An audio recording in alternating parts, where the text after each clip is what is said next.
Hello travellers, আমরা চলে এসেছি সাঁতরাগাছি দ্য লেকল্যান্ড কান্ট্রি ক্লাবে।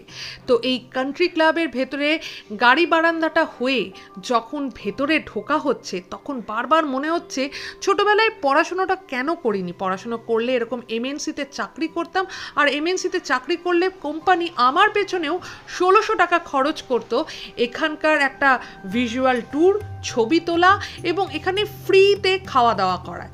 তো আগে প্রথমে এই চারপাশটাই ঘুরে দেখাটা বাঞ্ছনীয়, কারণ কোথায় ফটো তুলতে হবে না দেখলে কি করে বুঝবো। তো ফার্স্টেই চলে যাবে এইখানে খাওয়ার টেবিলে।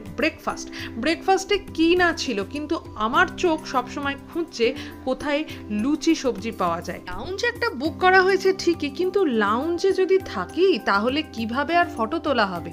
তাই জন্য লাউঞ্জ দেখে সার্ভে করে এখান থেকে বেরিয়ে যাওয়াই বাঞ্ছনীয়। আর এই যে সুন্দর ঝোপঝাড়, এই যে বগনভেলিয়া ফ্লাওয়ার, এর সামনেই তো ছবি ভালো উঠবে, সেই জন্যই চারিদিকটা আর কি একটু ঘুরে দেখা। কিন্তু সামনেই ওটা কি, সামনেই সুইমিং পুল। তো সুইমিং পুলের সামনে কিছু ফটো তুললে তবেই না সেই জায়গায় গিয়ে সেই জায়গার মাহাত্ম্যটা, মানে প্রপার্টি কতটা মূল্যবান, সুইমিং পুল না হলে ঠিক বোঝানো যায় না, তাই না? এত কথা বলছি আর তোমাদের মনে নিশ্চয়ই প্রশ্ন জাগছে, যখন এত কিছুই আমি এক্সপিরিয়েন্স করেছি তো ভিডিওর মধ্যে আমি নেই কেন? ভিডিওটা আমার তোলা নয়, যিনি গেছেন, মানে যিনি এমএনসিতে চাকরি করেন, তার সুবাদে এই ভিডিওটা আমার কাছে এসেছে। আর সেই ভিডিও দেখে মানুষ ভ্রমণ করা এটা আমার একটা স্বভাবগত ভাব। এখানে এসে আর একটা কথাও জানতে পারলাম যে স্ন্যাক্স টাইমটা যেটা হয় সেটা ব্রেকফাস্ট আর লাঞ্চের মাঝখানেও নাকি হয়। তো এই যে এত সুন্দর ভিউ, তার সঙ্গে একটু খাওয়ার দাওয়ার না করলে কি আর সব কিছু জমে?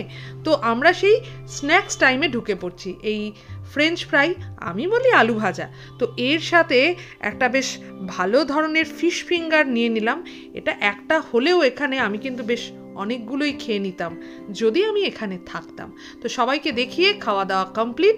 এরপরে লাঞ্চের জন্য ঝোপ বুঝে কোপ মারা। ননভেজ আইটেমের সাথে সাথে লাঞ্চে কিন্তু ভেজ আইটেমগুলোকেও কনসিডার করা হয়েছিল, কিন্তু যিনি ফটোটা তুলছেন, মানে ভিডিওটা তুলছেন, তার আবার বিশেষ ভেজ আইটেমের রুচি নেই। তার বাবাজি নাকি বারণ করেছে। কিমা খুঁজছিলেন, কিন্তু শেষকালে পনিরে গিয়ে আটকে গেছেন। তো এই নানের সাথে পনিরই সই। আর লাঞ্চে বিভিন্ন ধরনের যে ননভেজ আইটেমগুলো ছিল তার মধ্যে কলা পাতায় মোড়ানো এই ভেটকি মাছের পাতুরিটা, ওরে বাবা দারুণ। আর তার সঙ্গে ছিল পিস পোলাও।